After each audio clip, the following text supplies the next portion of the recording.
Hey everybody, Jim here with another video for you. This is Shocktober, Volume 23, my horror Blu-ray collection, Part 4, 1987 through 1989. But before I begin, at the end of this video, if you like what you see, please consider giving me a thumbs up, a possible subscribe, but most importantly, please leave comments below. Let me know how you feel about these movies. Let me know if you have any suggestions for me. Now, in the previous installments, we've covered everything up until 1987. That's where we're going to start tonight.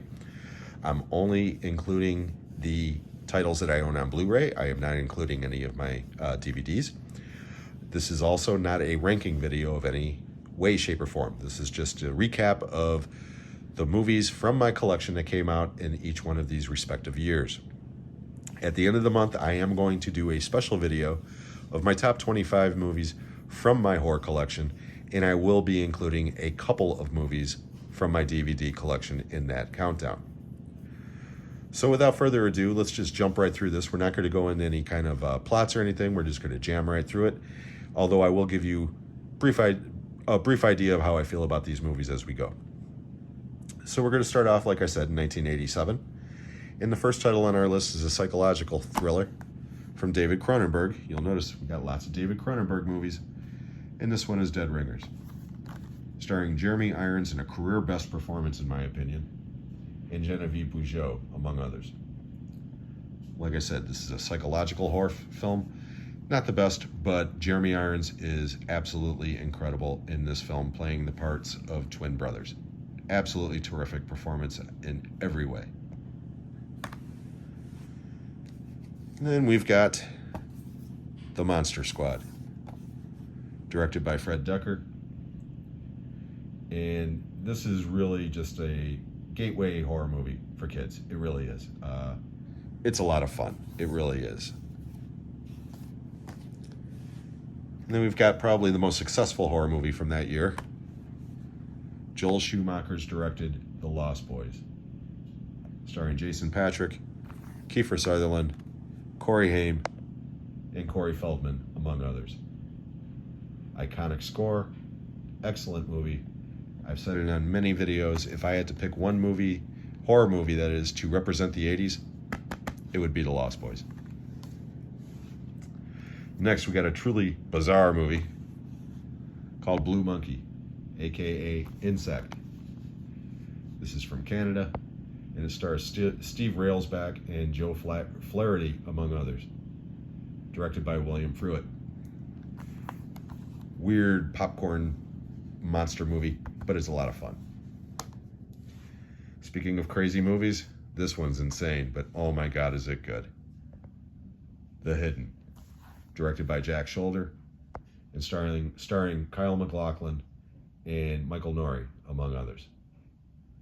Absolute fantastic film. This is my favorite film from Jack Shoulder, and yes, that does include Freddy's Revenge. I love The Hidden. It is so much fun.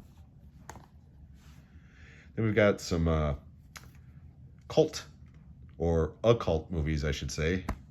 First we have Angel Heart, with Mickey Rourke, Lisa Bonet, and Robert De Niro, among others. This movie involves voodoo and Satan, and it's really creepy. It's very atmospheric. I love it. Slow burn. I love it. Similar in tone, without the sex, of course, is John Schlesinger's The Believers, starring Martin Sheen, Helen Shaver, Robert Loggia, and Jimmy Smits, among others. And again, this one involves a voodoo cult. Really creepy movie. The opening of this movie is an all-timer. It's one of the best openings ever. And then we've got Wes Craven's The Serpent and the Rainbow, starring Bill Pullman, Kathy Tyson, and Zakes McKay. Oh, and Paul Winfield. Got to give a special shout out to the late, great Paul Winfield. Love, love, love this movie. The ending falls apart completely. I will not argue that, but I love this movie. And the last one along those tones of secret societies and Satan is John Carpenter's Prince of Darkness, starring Donald Pleasance and Victor Wong, and a small appearance by Alice Cooper. This is John Carpenter's most underrated film, in my opinion. Slow burn again. Excellent movie. This movie is not scary. It induces dread extremely well. We're going to end the year on a couple sequels. The first one is Creepshow 2. This movie was not directed by George Romero, and it was not written by Stephen King, and it shows. I'm sorry. I know some people prefer this to the original. I am not one of those people. I do like this movie, don't get me wrong. The Raft is an excellent segment. It really is. And I actually kind of like the Hitchhiker too. Thanks for the ride, lady. It's the cartoon animation that I don't like, and it's just a huge drop in quality from the original George Romero classic, in my opinion. The next sequel on our list from my Arrow Scarlet box set, or I'm sorry, this is the original. I jumped ahead.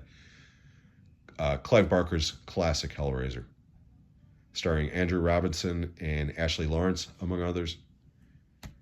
Great movie. The last sequel on the list, I'm sorry, I got those out of order, is Sam Raimi's Evil Dead 2, Dead by Dawn, starring national treasure Bruce Campbell. I love this guy so much. He's so awesome. My favorite of the Evil Dead properties. It just is. I love this movie. I think it's like the perfect balance of horror and comedy. That's it for 87. Okay, starting off in 88, we're going to start off with some psychological horror again. And this time we have Jack's Back, starring James Spader as twins this time, and co-starring Cynthia Gibb. This one is directed by Rowdy Harrington, who also directed Roadhouse and Harley Davidson and the Marlboro Man, among other movies. Good, solid thriller. Then we've got another Romero movie. This one is Monkey Shines. This one stars Jason Beghe, John Pankow, and Stanley Tucci in a small role. Again, not my favorite Romero movie. Solid thriller. Well, we got some crazy shit for you. The first one is Pumpkinhead. This is my Scream Factory Steelbook, and again, I love the colors on this. It's just so good.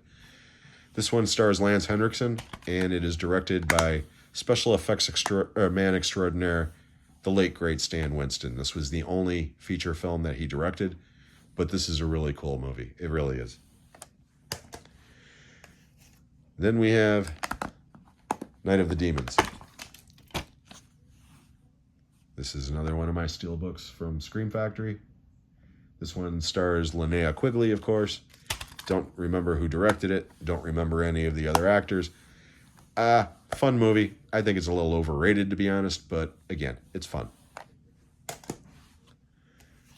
Then we've got Child's Play, written and directed by Tom Holland, and starring Catherine Hicks, Chris Sarandon, and Brad Dourif as Chucky. Beginning of the franchise, best in the franchise, classic movie from the 80s.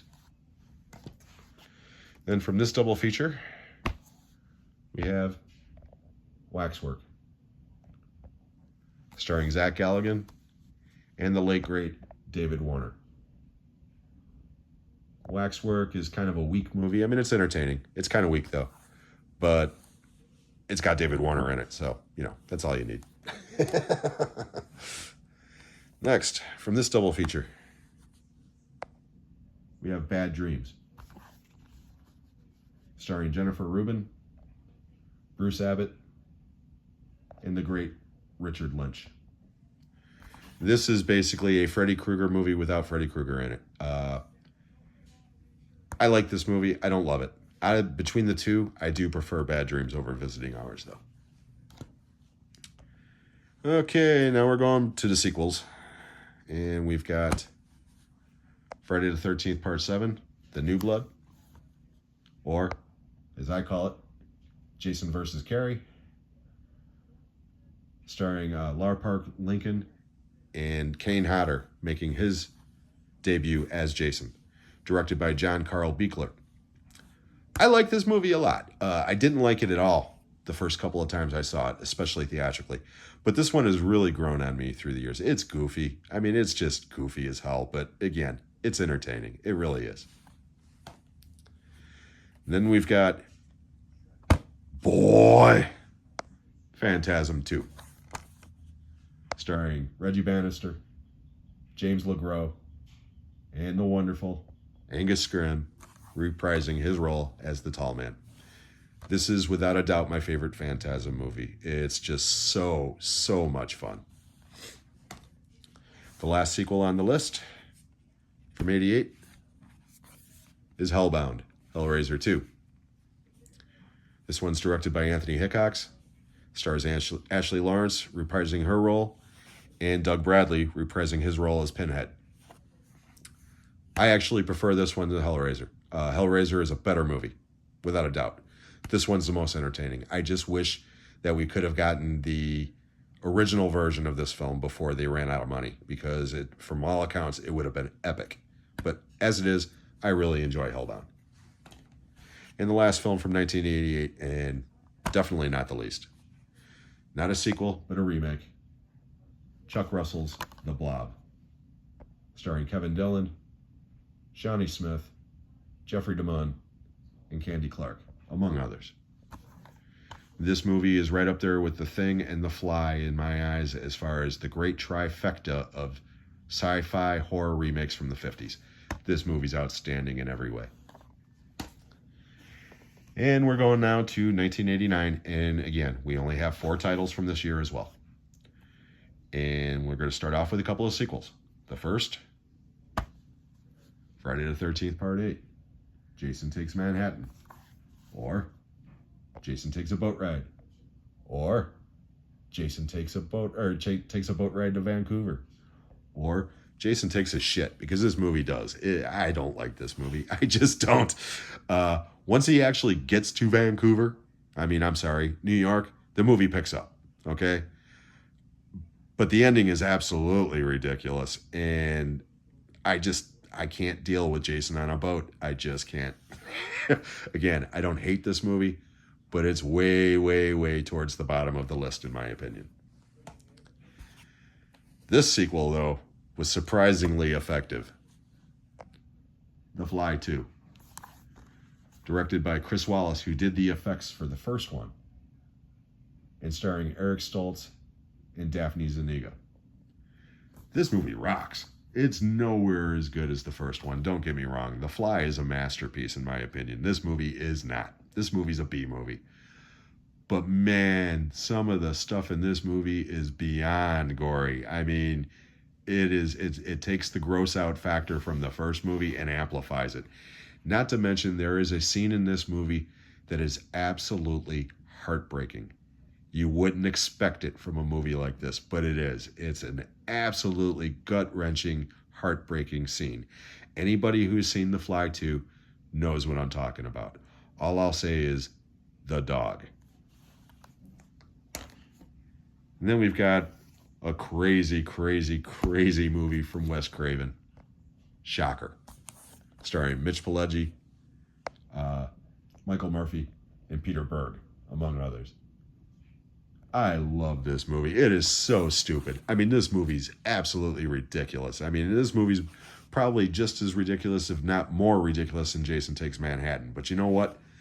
This movie wears that shit on its sleeve. It's not trying to be anything but that. And my God, is it fun. Great soundtrack. It's right up there with The Lost Boys as far as I'm concerned, as far as great 80s movies, horror soundtracks. Love it. We're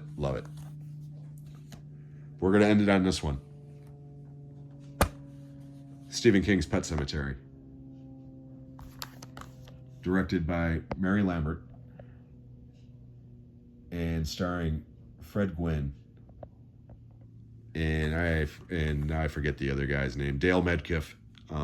And Mary Crosby. No, not Mary Crosby. Denise Crosby. I'm sorry. Pulled those out of my ass. Oh, Miko Hughes. Haha, there's another one for you. He plays the little kid. This movie's outstanding. It's one of the darkest Stephen King stories ever. This is based on the book that he wrote that he put back in the drawer before he gave it to his publisher because he thought it was too dark and too scary. This movie's awesome. It really is. Rest in peace, Fred Gwynne. He is wonderful as Judd Crandall in this movie. Most people at this point had only known him as Herman Munster or playing the judge from My Cousin Vinny. It was really great to see him get kind of a career resurgence towards the end. But like I said, he anchors this movie as Judd. Sometimes dead is better. I mean, he's just wonderful. Love, love, love this movie. It's one of Stephen King's best.